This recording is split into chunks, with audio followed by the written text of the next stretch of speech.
Okay. I have been meaning to film this forever. So I guess this is an intro to my content. I am Ocean. Hi, for anyone who doesn't know. I don't know how to start explaining what kind of content I'm going to do here. I guess I can start with explaining the name. So the reason the name is An Authentic Ocean is because I didn't want to niche myself. It's something I've tried to do in the past and it just never really works for me. I am a multifaceted human and I don't fit in a box. And so I just decided that authenticity was my niche and whatever that looked like.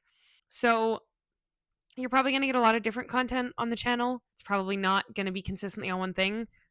It'll always be me and it'll always be authentic, but that's all I can promise.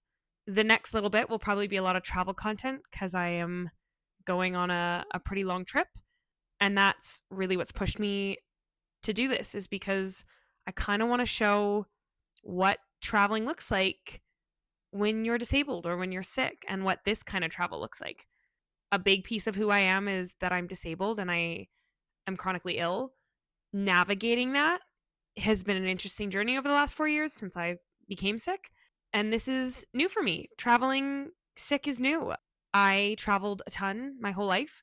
I was always a traveler and a backpacker, and I traveled solo all over the world. And it was a big piece of my personality and who I was as a person. And when I initially got sick, I had to put that on hold. And now I'm in a place where I want to go traveling again. And honestly, for the first time in my life, I'm terrified. I'm really scared of traveling now, and I never used to be.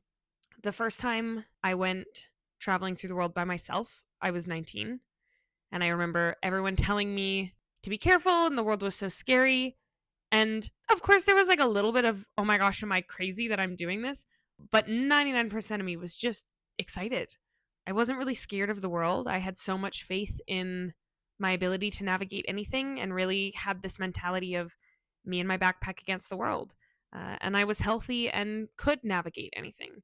Since getting sick, it's changed how I view different travel situations and just situations in life. So traveling in my brain has now become this like big, daunting, scary thing, and I don't want it to be. So that was the long way of saying I'm going to Vietnam. I booked a 2 month trip to Vietnam, which, funny enough, is actually the first place I went completely by myself in the world. And so I'm going back. I want to show kind of all the things I've had to think about, from accessibility in hotels. Do they have elevators, to what it was like figuring out how to travel with my medication? Because, oh my good gosh, that was a nightmare.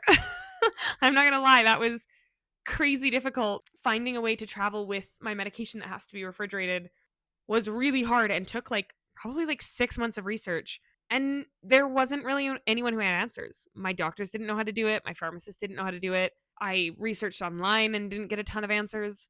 And other people are going to have to do that. I want people to know that they can do things. And honestly, I want me to know that I can do things. So I'm going to do this, even though I'm honestly terrified. And I'm going to take you guys with me. And if you're not sick, you might just enjoy the travel content, or maybe you know someone who is disabled, or maybe you're going to travel with someone who's disabled and some of the disability related content might be helpful. Maybe you are disabled or chronically ill and you don't think you can travel, and maybe I'll prove you wrong and give you some hope that like you can do this. I don't know what's going to happen, but I'm going to do my best to take you guys with me, and yeah, we'll see what goes on. So that's kind of the next little bit of content. And then from there, I don't know what it looks like, but it'll be me. And it'll be honest and authentic, and we'll see what happens. So if that sounds interesting to you, subscribe, I guess. That's what they say, right? And yeah, follow along.